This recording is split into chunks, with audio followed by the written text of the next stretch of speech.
Hello everyone, welcome back to Premier League Unfiltered. I hope you're all doing well. What an opening weekend of Premier League action. We had shocking results, absolute bangers, and major tactical takeaways as Matchweek 1 wrapped up, and huge news as Bruno Fernandes officially picked up the PFA Player of the Year award. Today we're breaking down his historic achievement, diving into a detailed tactical analysis of Manchester United's nightmare start against Hull, checking out the latest transfer madness, and dropping my official Matchday 2 scoreline predictions. So let's dive straight into it. Before we talk about Matchweek 1, we have to give massive respect to Bruno Fernandes, who was officially named the 2026 PFA Player of the Year. He becomes the first United player to win English football's highest individual honour since Wayne Rooney back in 2010, and the numbers behind his win are completely insane.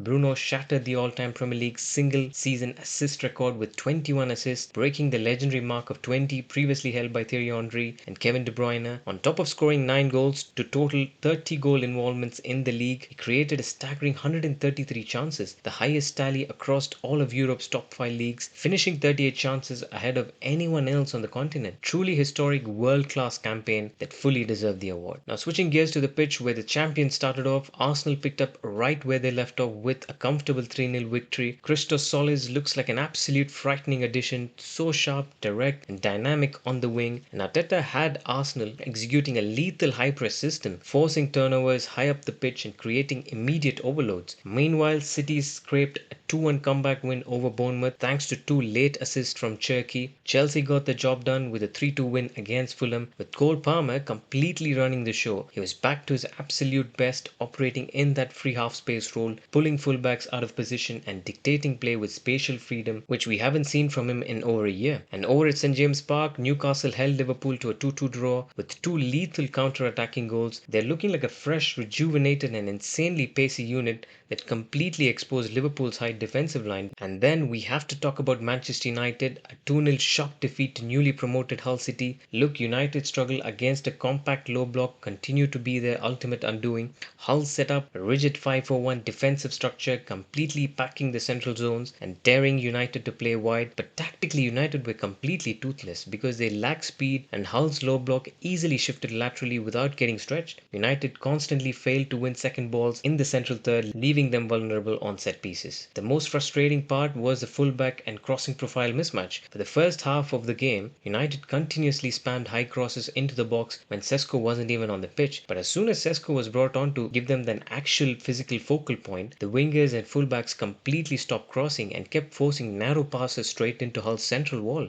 And on top of that, the midfield dynamic completely collapsed. Santos was a bright spot while he was on, completing over 90% of his passes, recycling possession cleanly, and providing defensive cover. But the second Santos was subbed off in the 67th minute, United moved to a Kobbie Mainoo and Tielemans double pivot. That pivot had zero defensive anchor, and without a destroy covering the space behind them, United's midfield completely overrun on transition and physically got bullied. And because of these persistent fullback concerns and lack of overlap, reports linking ball day from Barcelona are intensifying, and honestly at this point I don't care who it is. I'd take anyone to fix that left back position. Joshua Zirkzee looks increasingly unlikely to stay beyond the transfer deadline, which means United will almost certainly have to recruit another striker. And rounding up the rest of the scorelines, Ipswich edged Sunderland 2-1, Everton beat Palace 2-0, Leeds took down Forest 1-0 and Brighton hammered Aston Villa 4-0. But the most impressive team of the entire weekend was Brentford, who completely destroyed Spurs 3-0. Brentford used a mid-block trigger that isolated Spurs fullbacks, exploiting the space behind their aggressive high line. It was a massive wake-up call for Tottenham. It's clear this new squad will take time to gel, but they will bounce back. And also Spurs are now going head-to-head with City for Cody Gakpo, while City have already wrapped up the Buadi deal and are now pushing hard for Enzo Fernandez as well. And Arsenal are pushing for Julian Alvarez, which could be a staggering business for the Premier League. You see, all the top clubs are moving at lightning speed except for Liverpool and Manchester United. Liverpool might let Gakpo leave to unlock the Barcola deal, but both United and Liverpool face a crucial final few days of the window that will dictate their entire season. Right now, both look completely lackluster compared to City and Arsenal.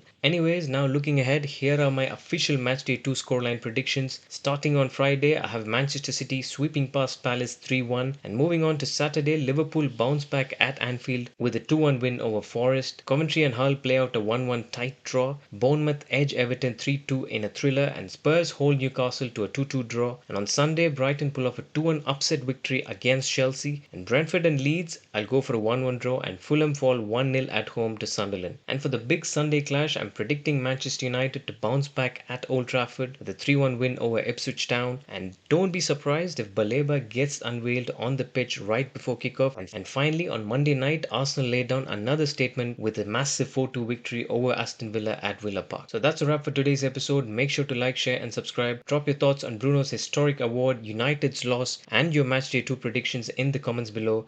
And I will see you guys in the next one. Take care everyone. Bye bye.